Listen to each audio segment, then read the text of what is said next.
All right, let's dive into a real historical puzzle, one that starts way back in 1776. It's a story about two ships, our amazing planet, and one single question that, believe it or not, helps explain so much about the world we live in today. So, picture this. It's the summer of 1776, and two ships are leaving England. And what's really wild is just how similar they were. I mean, they were both built in the exact same port by the very same guy, and both started out as humble coal carriers.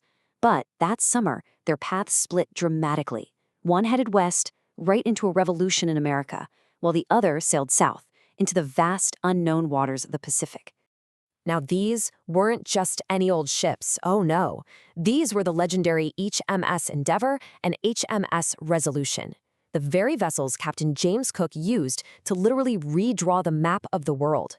I mean, between the two of them, they'd seen more of our planet than almost any other ships in history. And all those incredible journeys raised one of history's biggest, most profound questions. Think about it. Why was it a European ship visiting Tahiti and not a Tahitian ship visiting Europe? Why, by 1776, did some parts of the world have such a massive technological and material head start over others? When you boil it down, the question is, why is the world so unequal? Well, the answer to that massive question comes from a pretty unexpected place. It wasn't some famous scientist or philosopher in a stuffy London office. Nope. It came from a young Polynesian man named Mahine, who actually joined Cook's crew aboard the Resolution. As they were sailing away from Easter Island, Mahine was looking at a society that was related to his own, but a whole lot less prosperous. And in that moment, he summed up the entire human condition in just 4 words. Tatametai whenua ino. It translates to good people, bad land. Mahine's insight was, well, it was revolutionary. What he was saying is that the differences we see between cultures aren't because some people are naturally better or smarter than others. No way. It's all about geography.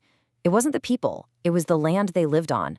And to really grasp just how spot on Mahine was, we need to jump in a time machine and rewind the clock way back, about 12,000 years, to the end of the last ice age. So around 10,000 BC, the entire human population, all 1 million of us, were hunter-gatherers.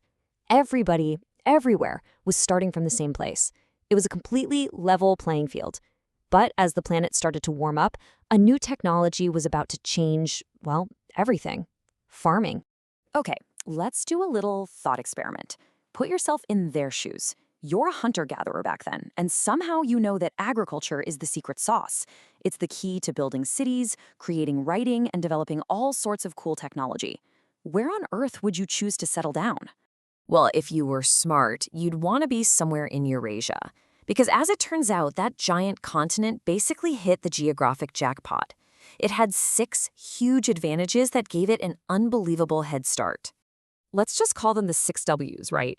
Eurasia had the right weather, with huge areas of Mediterranean climate that are just perfect for agriculture. It had width, an east-west layout, which meant that crops and animals could spread for thousands of miles across similar latitudes without a problem. It had major river systems for water, tons of forests for wood, native high-calorie grains like wheat, and, this is a big one, the absolute best domesticable wildlife on the planet.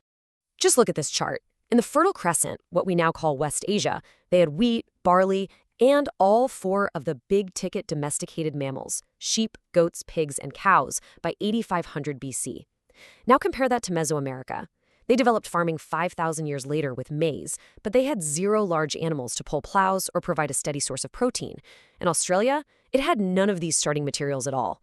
We're talking about a head start measured in millennia. So, what's the big takeaway here? It's that Mahine was absolutely right. The huge differences we see in history didn't start because of some difference in people's brains. It was all about the raw materials that the land itself provided. Okay, but wait a minute. This brings up another question, right? If the entire Eurasian continent had this massive head start, why did one tiny little corner of it, Western Europe, eventually pull so far ahead of everyone else? The map was pretty similar, so maybe, just maybe, it was time for the chaps to make a difference. This comparison is just incredible. So back in the 1400s, China's Admiral Zhang He commanded this armada. It dwarfed anything Europe could even dream of. We're talking over 250 massive ships. But his goal was to project power and collect tribute. Once he'd done that, the voyages just stopped.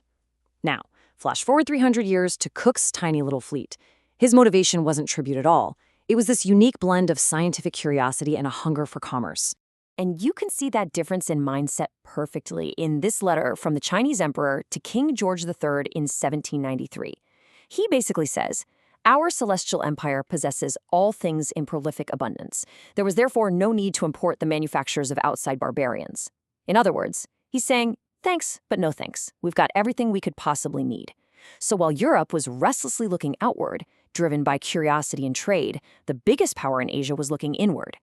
And that brings us right back to where we started, to the end of our story.